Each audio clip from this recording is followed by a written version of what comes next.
सा महत्तम समापवर्तक। अभी हमने अपवर्तक पढ़ा ना। अपवर्तक वो सभी संख्याएं हैं जिन्हें गुणा करके हम मूल संख्या प्राप्त करते हैं, वो अपवर्तक है। ठीक है ना। जिनका खंड किया जाए, जो खंड खंड संख्याएं हमको मिलती हैं, किसी बड़ी संख्या को खंड के रूप में अगर हम विभाजित कर दें तो वो ही अपवर्तक है। खैर, अभी कैसा अपवर्तक हमको लगाना है? महत्तम, बड़ा वाला। ठीक है ना। इसको इंग्लिश में कहते हैं HCF, हाईएस्ट कॉमन फैक्टर। ठीक है ना। Highest common factor. ये कैसा गुणनखंड होगा जो उन संख्याओं में, दी गई संख्याओं में सबसे ज्यादा बड़ा वाला कॉमन होगा। कॉमन मतलब जो हर जगह मौजूद हो। जैसे अभी हमने कहा कि हमारे पास है 9, 12 और 15। हमने कहा इनमें हमको मां सा पता करना है। एक ऐसी संख्या बताइए कि जो इससे भी भैया कट जाए।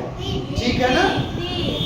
तो आइए, इसके लिए हम दो तरीका लगा सकते हैं। जैसे ये कितने हैं? 3 संख्याएं दी गई हैं। अब इनको वो 9 को भी काटे, 12 को भी काटे और 15 को भी काटे। अच्छा, इसके लिए हमने कहा कि आइए सबसे पहले सबसे छोटा कौन सा है? 9 और इससे बड़ा 12। तो इस 12 को हम भाग करते हैं 9 से। ये पहला तरीका है। तो 9 को अभी देखिए कितनी बार ये पहाड़ा जाएगा? एक बार 9 आया, कितना आ गया यहाँ? 3 आ गया। अब इस 3 से इस 9 को हम यहाँ उतारते हैं। फिर करिए भैया, इसके पहाड़े में ये पूरी तरह से कट गया। कहने का मतलब यहाँ जो आ रहा है यही है अभी हमारा। अब इससे हम 15 को भी काटने का प्रयास करते हैं। क्या ये कटेगा? आइए, 3 से जब हम काटते हैं, 3 पचे 15 और ये भी पूरी तरह से कट गया। तो जो हमारा मां सा निकल के आया वो क्या है? 3। ये जो संख्या है यही हमारा है। मतलब सबसे बड़ी संख्या यही होगी जो 9, 12, 15 को काट देगी। अच्छा, इसको और भी दूसरे तरीके से आप लगा सकते हैं। कैसे? अभी 9 हमारे पास है। इस 9 का अभी हमको क्या करना है?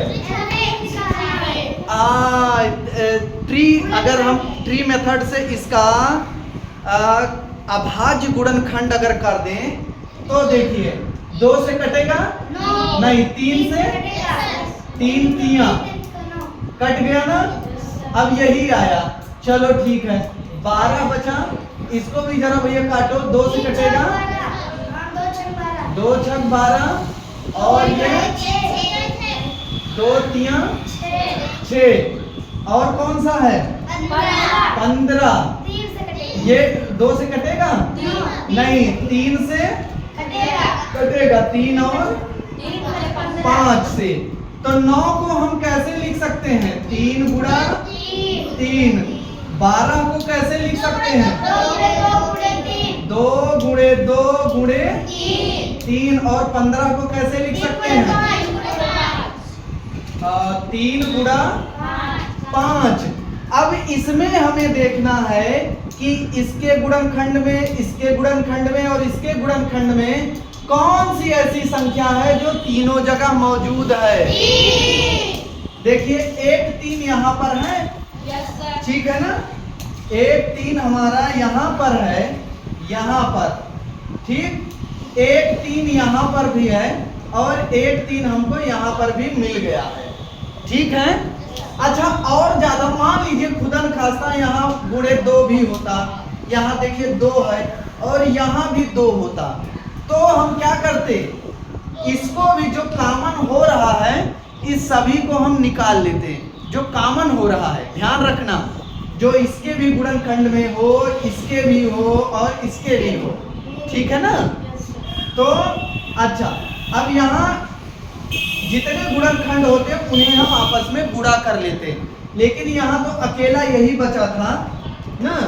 ये भाई साहब नहीं है, ये दो वाले भाई साहब नहीं है, ये तो हमने लगाया केवल। बचे यहाँ पर कौन कौन है? तीन यहाँ, तीन यहाँ और तीन यहाँ। तीनों में हमको मिल गया, इसीलिए जो उत्तर आया वो क्या आया? 3। अगर 2 भी होता तो पूरे यही 2 कर लेते, तो इसका मतलब 6 आ जाता, ठीक है ना। तो ये एक तरीका ये भी था लगाने का। ओके, तो चाहे ये भी खत्म करना है, इतना ये हमारा क्या मिला, जो इसका HCF निकल के आया वो क्या आया? 3। ठीक है ना। ऐसे ही हम बड़ी बड़ी संख्याओं को भी हल करेंगे।